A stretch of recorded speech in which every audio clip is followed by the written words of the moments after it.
시내에서 우리 교회로 오기 위해 이 5호선을 타다 보면 간혹 실수할 때가 있습니다. 이 강동역에서 이 상일행과 마천행으로 나뉘어지는데, 이 마천행을 타야 되는데 그것을 확인하지 못하고 탔을 경우에 교회 반대 방향으로 이렇게 가다가 다시 돌아오는 경우들이 있기 때문입니다. 아마 이 중에도 그런 실수를 하신 분들이 있을 거예요. 저도 한 2번 정도 있습니다. 아무 생각 없이 뛰어내렸다 갔다가 타고 보면 그냥 지나가는 거예요.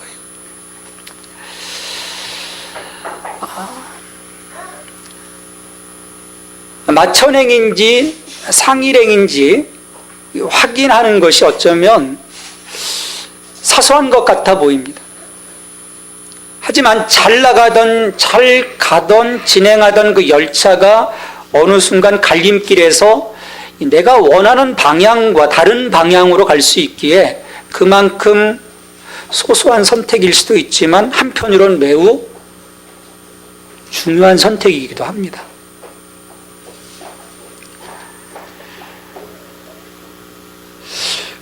우리들의 삶에서도 왕왕 그런 그 선택의 길목에 설 때가 참 많습니다. 근데 또 의외로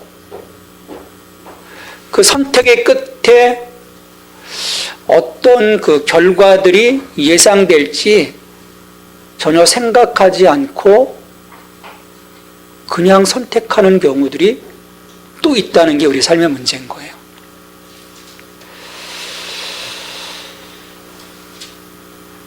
우리 인생에 있어서 이 성경에서 말씀하고 있는 이 사망과 생명, 이 선택의 문제, 정확히 말하면 이 천국과 지옥의 이 선택의 문제는 그 선택의 폭이 그리 많지 않다라는 거예요.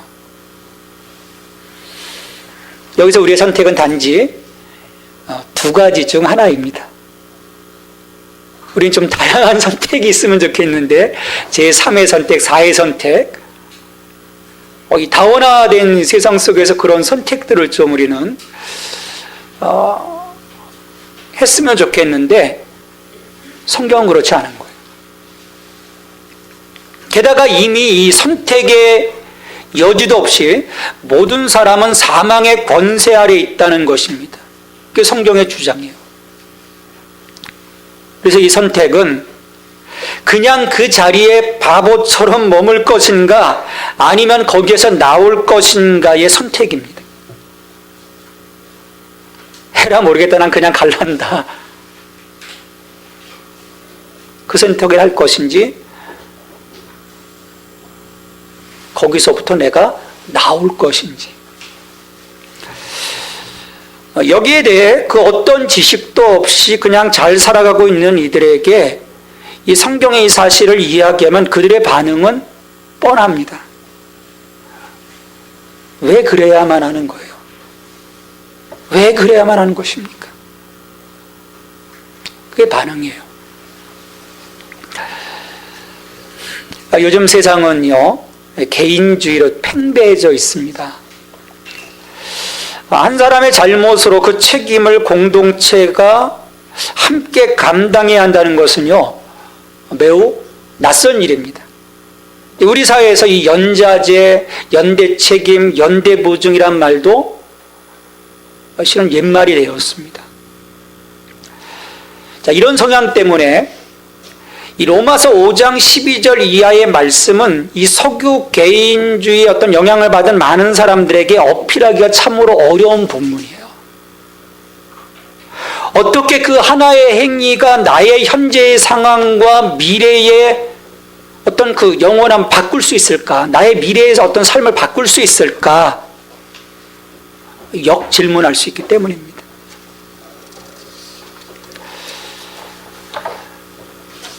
이 로마서 앞부분에서 사도 바울은 복음이신 예수 그리스도에 대해서 이야기를 했고요. 또 인간의 죄악상을 이야기하면서 그 죄악된 그 세상 가운데 하나님의 한 의가 나타났고, 우리가 그 하나님의 그 한 의를 통해서 어떻게 의롭다 여김을 받을 수 있을지 아브라함의 예를 통해서 논해온 이 바울은 1절로부터 11절, 5장 1절로부터 11절까지 해서 그 하나님께서 의롭다 여기신 자들에게 어떠한 하나님의 그 선물들이 주어지는지 이야기한 후에 이 12절을 말씀을 통해서는요, 이후부터 매우 듣기 거북스러운 선포를 하고 있습니다.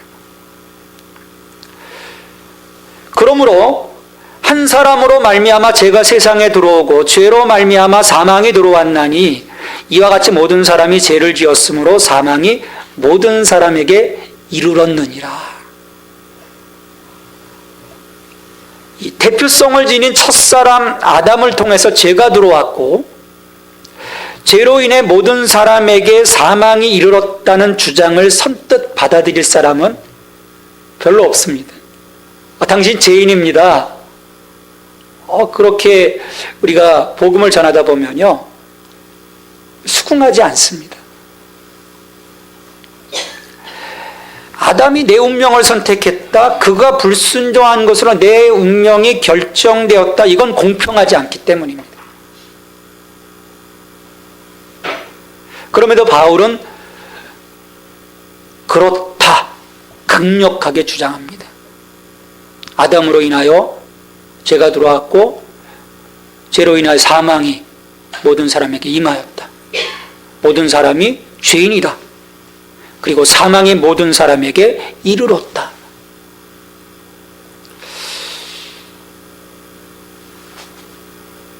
난 잘하고 있는데, 난 선하게 잘 살고 있는데 이 아담의 원죄 때문에 죄인 된다는 사실이 억울하다고 이야기할 수 있는 이들을 향해서 이 바울은요, 12절 말씀을 통해서 모든 그 개개인의 어떤 삶 속에서 드러나는 그 자신의 그 죄 때문에 그들의 어떤 그 죄의 어떤 성향들, 나는 선하다고 하지만 그 내면 속에 자리 잡고 있는 그 모든 그 죄성으로 인해서 이미 모든 인간은 예외 없이 죄의 권세 아래 사로잡혀 있음을 말씀하고 있는 거예요.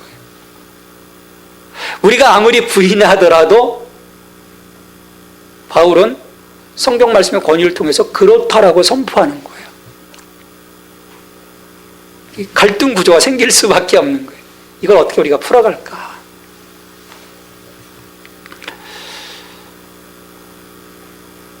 누구도 자유로울 수가 없다라는 거예요.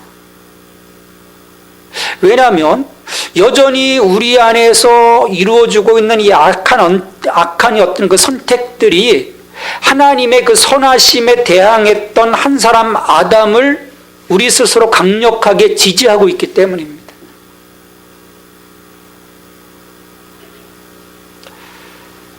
바울은 로마서 1장 18절로부터 3장 20절에서 그런 그 죄의 권세 아래 죄를 짓고 살아가고 있는 이들의 면면을 이야기했습니다.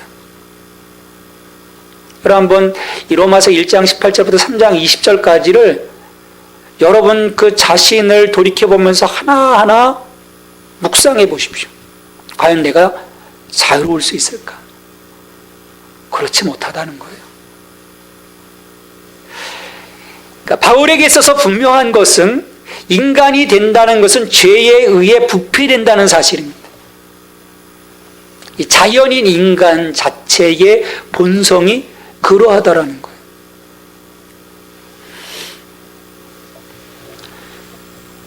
그렇게 죄가 세상에 들어온 결과 성경은 모든 사람들에게 사망이 왕노릇하게 되었다고 말씀을 합니다.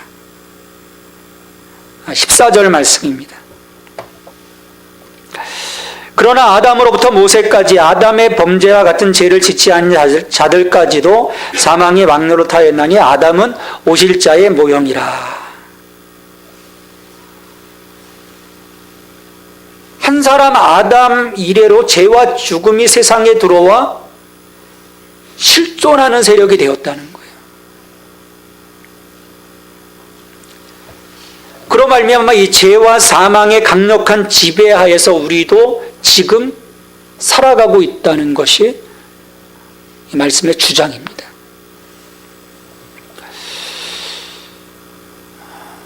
저는 이 말씀에 어떤 선포를 들으면서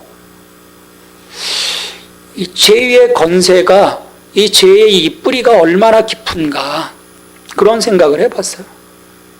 만약 인간의 힘으로 그렇게 쉽게 피하거나 탈출할 수 있는 죄의 권세라면 하나님의 아들이 그 능력을 깨뜨리려고 죽기까지 할 필요가 없었을 거라는 거죠. 그만큼 강력하니까, 그만큼 사람들을 억누르고 있으니까. 하나님의 아들 예수 그리스도가 죽기까지, 자기의 생명을 내놓기까지 한 것이라는 것입니다.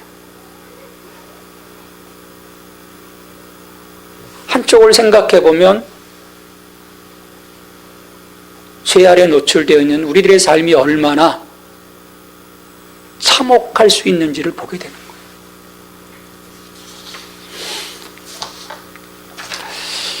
거예요. 세상이 오늘도 어느 길로 흘러가고 있는지를 우리가 제대로 볼 수 있다면요, 이 말씀을 우리는 부인할 수 없을 것입니다. 단지 도덕적으로 좀 선하게 사는 것, 그것 때문에 세상을 아름답게 볼 이유가 없다라는 거예요.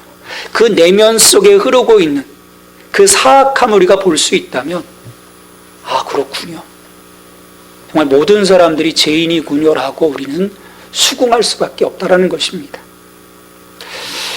아담은 에덴 동산 가운데 있는 선악을 알게 하는 나무의 열매는 절대 먹지 말라, 결코 먹지 말라, 너희가 먹는 날에는 죽으리라고 하시는 그 하나님의 말씀 앞에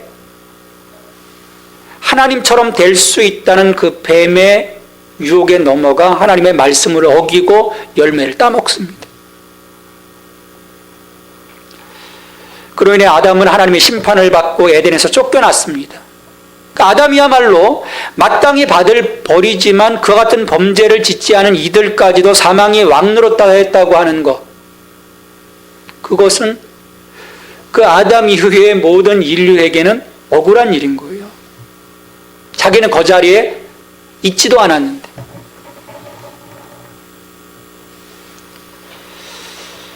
물론 한 사람 때문에 많은 사람이 죽음의 운명에 놓인 것은 분명 슬프고 마음 아픈 일입니다. 하나님의 본래 아름답게 창조한 세상이 한 사람 때문에, 하나님께서 아름답게 창조하신 그 목적을 잃어버렸다고 하는 것, 지극히 슬픈 일입니다.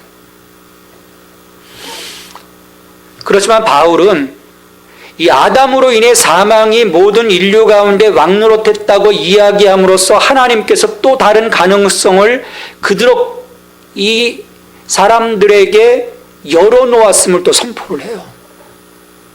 한쪽에서는 망가지게 했지만 그 망가짐을 다시금 새롭게 회복할 하나님의 계획을 바울은 보고 있다는 것입니다. 이게 복음이에요.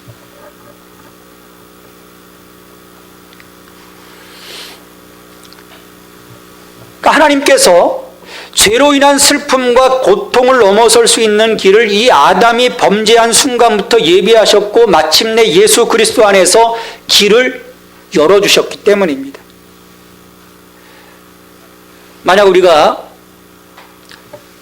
스스로 그분의 그 천국 보좌 앞에서 개별적으로 자신을 대표해야 한다면 우리가 우리 자신을 지켜줄 만한 것은, 우리 안에는 우리 자신을 지켜줄 만한 것이 아무것도 없다라는 거예요.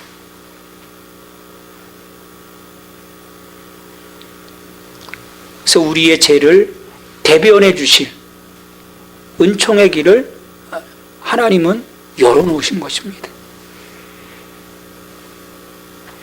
15절 말씀입니다. 그것도 넘치도록 주셨다라는 거예요. 그러나 이 은사는 그 범죄와 같지 아니하니 곧 한 사람의 범죄를 인하여 많은 사람이 죽었은즉 더욱 하나님의 은혜와 또한 한 사람 예수 그리스도의 은혜로 말미암은 선물은 많은 사람에게 넘쳤느니라. 이 하나님의 은혜와 그리스도의 은혜로 말미암은 선물이 어떻게 사람들에게 넘쳐날 수 있었을까?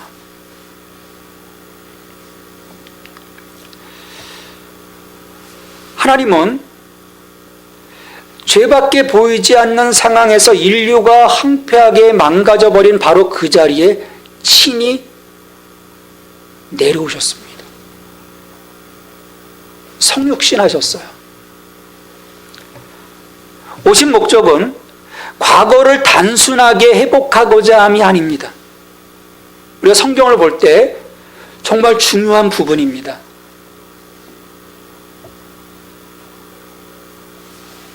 아담 그 자리로, 본래 하나님이 만드셨던 그 아담 그 자리로 하나님이 돌이키시려고 하시는 것이 아니에요. 사람이라는 당신의 피조물을 처음 만드셨을 때보다 훨씬 더 나은 새로운 존재로 만드시기 위해서 오셨다는 것입니다.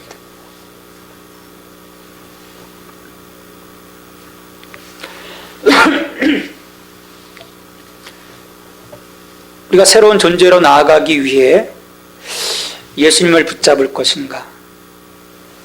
그냥 아담으로 인한 죽음의 자리에 머물 것인가의 선택은 우리에게 있습니다. 그 선물이 아무리 넘쳐나도요, 잡는 사람만이 그 선물을 차지할 수 있다는 거예요. 에이, 난 싫어. 소용없는 거예요.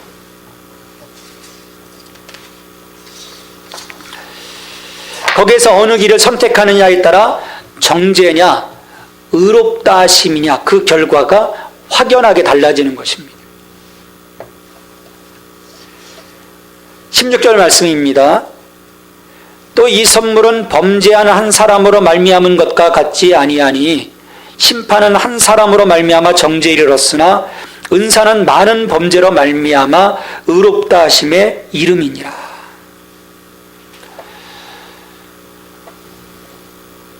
우리가 아담 안에 있는 한 하나님의 심판을 피할 수 없습니다. 여전히 사망의 권세 아래에 살아야 하고 그 죄의 짐을 우리 스스로 감당할 수 없기 때문이죠. 아무리 은혜가 넘쳐난다고 해도 이 그리스도 은혜 밖에 있다면 죄와 사망의 속박에서 결코 벗어날 수 없다는 것입니다. 우리가 진정 하나님과의 교제함을 이룰 수 없다는 거예요. 하나님과 화목할 수 없다는 것입니다. 그로 인해서 내 인생에서 내가 하나님의 하나님 되심을 인정할 수 없다는 거예요. 내 길만 가는 것이죠. 그 끝은 사망이라는 거예요. 심판이라는 거예요. 하지만 우리가 그리스도 은혜 안에 살아간다면 하나님의 하나님 되심을 인정하고 하나님의 주권을 내 삶 속에서 인정하고 살아간다면 우리는 그리스도의 대속케 하심으로 의롭다 하심에 이를 뿐만 아니라 오늘 17절에서 말씀합니다. 생명 안에서 왕노릇하게 될 것이라는 것입니다. 우리 17절 말씀입니다. 같이 한번 읽습니다. 17절의 말씀. 한 사람의 범죄로 말미암아 사망이 그 한 사람을 통하여 왕노릇하였은즉 더욱 은혜와 의의 선물을 넘치게 받는 자들은 한 분 예수 그리스도를 통하여 생명 안에서 왕노릇하리로다. 죄의 결과는요, 죽음의 지배입니다. 이 타락과 붕괴의 최종 단계인 죽음이 온 세계와 그 안에 있는 모든 것을 지배하게 되는 것입니다. 정말 한쪽으로 육체적인 죽음뿐만 아니라 오늘 우리의 삶 속에 영적인 죽음이 임하게 되는 거예요. 하나님과의 단절입니다.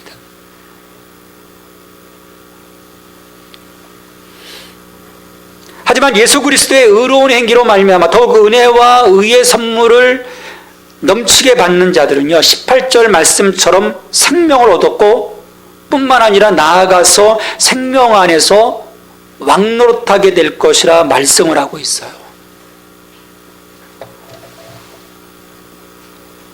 신분이 바뀌는 것입니다. 사망의 권세 아래 노예로 살아가던 자가 해방되었을 뿐만 아니라, 그 속박으로부터 해방되었을 뿐만 아니라 왕노릇한다라고 하는 것은요, 소위 인생 역전입니다. 이 복음 안에는요, 이런 그 파워풀한 은총이 숨어져 있는 거예요. 내 포지션이 바뀌는 것입니다. 예수 그리스도 안에서 거듭난 여러분의 인생이 결코 시시한 인생이 아니라는 거예요.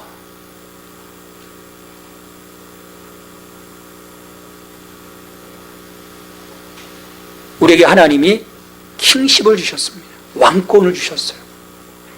너는 왕같은 제사장이라 말씀하십니다.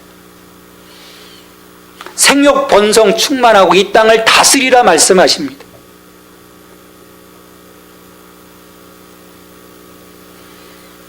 하나님께서 그런 권세를 우리에게 주셨어요. 오늘 이 권세를 여러분들 누리고 있습니까?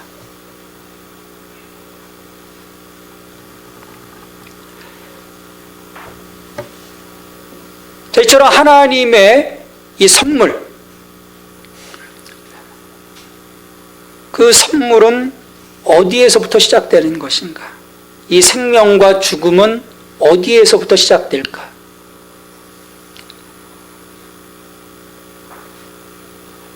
19절 말씀에서 한 사람이 순종하지 아니함으로 많은 사람이 죄인된 것 같이 한 사람이 순종하심으로 많은 사람이 의인이 되리라 말씀합니다. 불순종으로 인해서 죄인이 되었다 말씀을 하고요, 순종함으로 통해서 의인이 되었다. 범죄는요, 불순종으로부터 발생을 했습니다. 먹지 말라 하신 하나님의 계명을 순종하지 않은 결과 드러나게 돼요. 그로 인해서 죄가 들어왔고 모든 사람이 죄인이 되었습니다. 이 죄인이 되었다고 하는 이 말은요, 기본적으로는 좀 선하지만 가끔씩 나쁜 짓을 할 수도 있는 그런 사람이다, 그런 의미가 아니에요. 기본적으로 흠이 가 있는 사람을 의미합니다. 바탕에 흠이 가 있는 것입니다. 이 흠 때문에 계속해서 죄의 구체적인 행위를 거듭할 수밖에 없는 거예요. 이게 모든 사람이 죄인이라고 하는 의미입니다.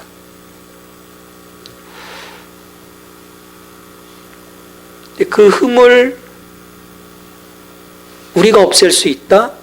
도덕적인 선함으로 우리의 훈련을 통해서 없앨 수 있다? 하나님 말씀은 그렇지 않다라는 거예요. 할 수 없다라는 거예요.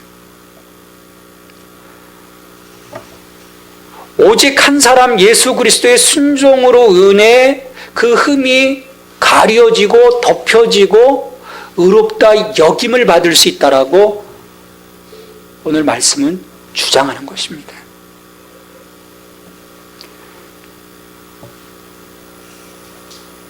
예수님의 순종을 통해서 많은 사람이 의인이 되었다라는 거예요. 예수님은 그 하나님의 그 언약적 신실하심과 함께 이스라엘이 하나님께 드려야 했지만 실패했던 신실한 순종 모두를 우리에게 보여주신 거예요. 하나님께 보여주신 거예요. 그리고 이 순종의 결과로 새로워진 인류는 현재 시점에서 이미 의롭다는 선고를 받았을 뿐만 아니라 미래의 생명도 확신하게 되어지고 나아가 생명 안에서 왕노릇하는 자리로 나가게 되는 것입니다.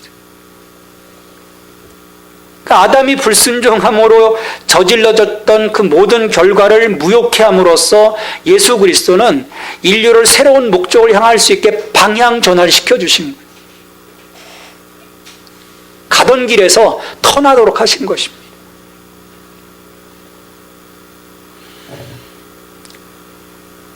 오늘 우리는 이 아담과 그리스도를 통해 우리의 삶이 하나님 앞에서 순종하느냐 불순종하느냐에 따라서 어떤 결과를 거머쥐게 될지 볼 수 있어야 합니다.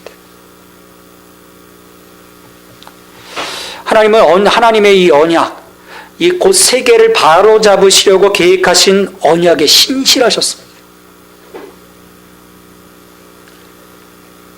하나님은 회복과 이 구원을 위해 독생자 예수 그리스도를 통하여 신실하게 행하셨어요. 여기서 이 예수님의 십자가의 죽음은 언약에 신실하신 하나님의 사랑을 실천하는 행위로 무엇보다도 순종의 행위로 나타났습니다. 이러한 순종의 행위를 통해서 언약 안에서 언제나 그려왔던 죄와 죽음이 패배를 당하고 그 대신 은혜와 생명의 비밀이 이 땅 가운데 드러나게 되었어요. 예수 그리스도 안에서 우리의 죄책감은 물러가고 하나님의 평강이 우리 안에 밀려오게 된 것입니다.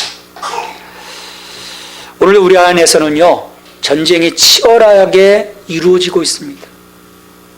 그 전쟁은 선과 악 사이의 전쟁이 아니에요.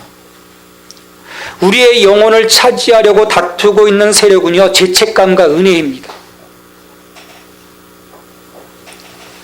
어둠의 세력은 끊임없이 우리 가운데 죄책감을 불어넣으려고 해요.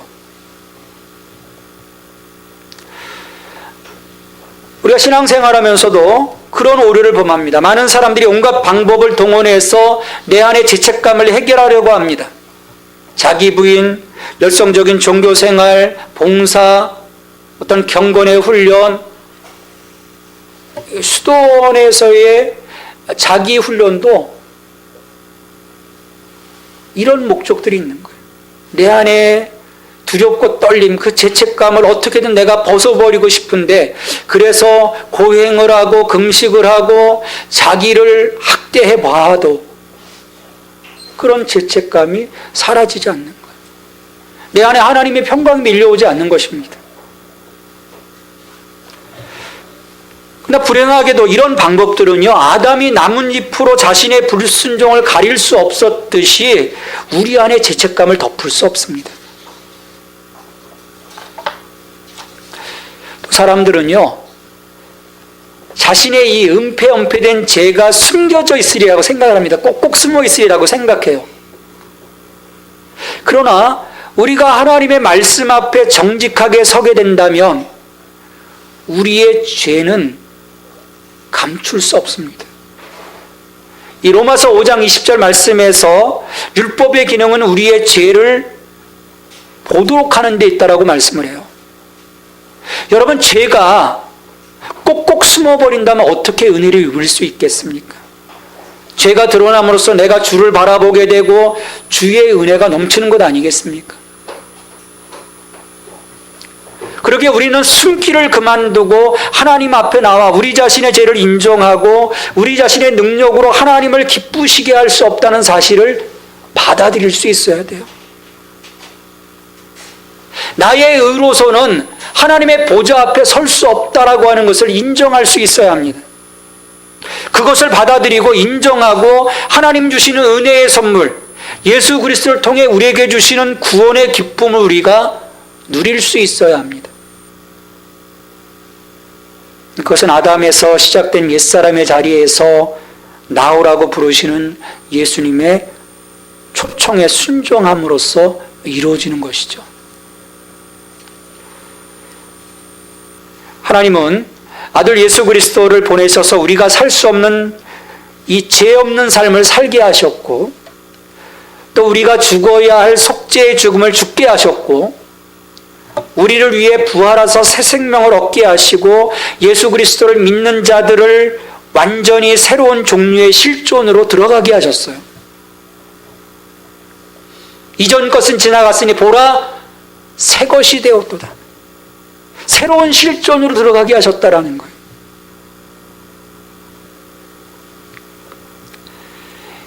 (21절에서) 말씀합니다.